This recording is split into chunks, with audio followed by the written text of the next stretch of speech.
భక్తి భావాన్ని ద్విగుణీకృతం చేస్తున్న శ్రవణ నక్షత్ర శ్రీగిరి గిరి ప్రదక్షిణ. కోలాట పద నర్తనతో శోభిల్లిన శ్రీగిరి పుర వీధులు. గిరి ప్రదక్షిణలో పెద్ద సంఖ్యలో పాల్గొన్న భక్తులు. ఒంగోలు హిందూ సంప్రదాయాలన్నీ ఆరోగ్యప్రదాయనులని, ప్రతి ఋతువులోనూ వానికి తగ్గట్టుగా పెద్దలు పలు రకాల సూచనలు విధానాలు మన తరానికి తెలియచెప్పారని, ఆ బాటలో ప్రస్తుతం అందరూ ప్రయాణిస్తూ ఉన్నారని, తద్వారా ఆరోగ్యాన్ని నిలుపుకుంటున్నారని శ్రీగిరి గిరి ప్రదక్షిణ కమిటీ అధ్యక్షులు రాధా రమణ గుప్తా జంధ్యం తెలిపారు. అట్టి సాంప్రదాయాల్లో ఆషాఢమాసంలో మహిళలు తమ అరచేతులకు గోరింట పెట్టుకోవడం, చేతులకు అందాన్ని ఇవ్వడమే కాకుండా నఖ సంబంధమైన రుగ్మతలు రాకుండా గోరింట కాపాడుతుందని తెలిపారు. ఆషాఢ బహుళ విద్య శ్రవణ నక్షత్రాన్ని పురస్కరించుకుని శ్రీగిరి గిరి ప్రదక్షిణ కమిటీ ఆధ్వర్యంలో గిరి ప్రదక్షిణ కార్యక్రమం అత్యంత శోభాయమానంగా జరిగింది. కార్యక్రమంలో ముందుగా గోపూజ నిర్వహించి గిరి ప్రదక్షిణకు బయలుదేరడం జరిగింది. గిరి ప్రదక్షిణలో భాగంగా గోకులం కోలాట భజన మండలి సభ్యులు తమ కోలాటం నర్తనతో శ్రీవారికి అర్చన చేశారు. కోలాటపద నర్తనతో శోభిల్లిన శ్రీగిరి పురవీధులు. కారుమూరి లలిత శ్రీనివాస్ అన్నమాచార్య కీర్తనలు, భక్తి పాటలు శ్రావ్యంగా ఆలపించారు. శ్రీగిరి గిరి ప్రదక్షిణకు విచ్చేసిన భక్తులు ఆలపించిన గోవింద నామస్మరణతో ప్రతిమదిలో భక్తి భావం ద్విగుణీకృతమైనది.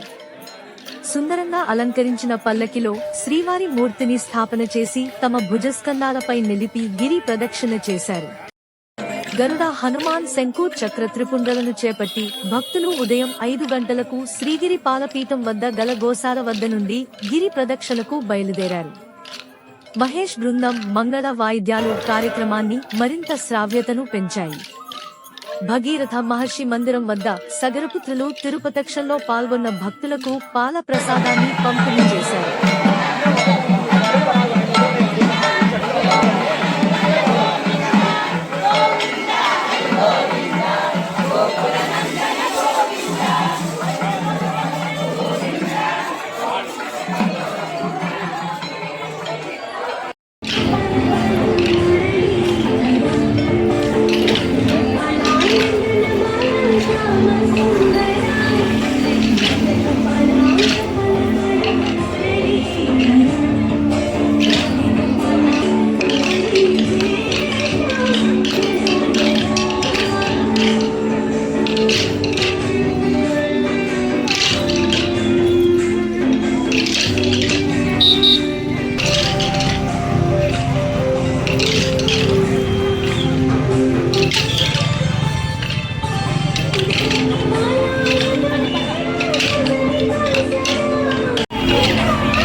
నుంచి మళ్ళీ శ్రీగిరి దాకా ప్రదక్షిణతో మొదలై ఇప్పుడే ముగించుకుంది.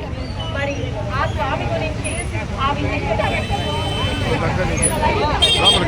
ఒక నిమిషం ఆగమ్మా, ఆ ఫోటో తీసుకొని అమ్మా.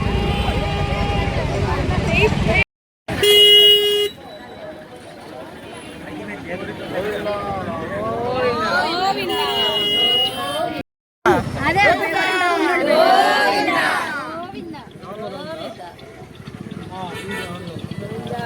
గోవింద గోవింద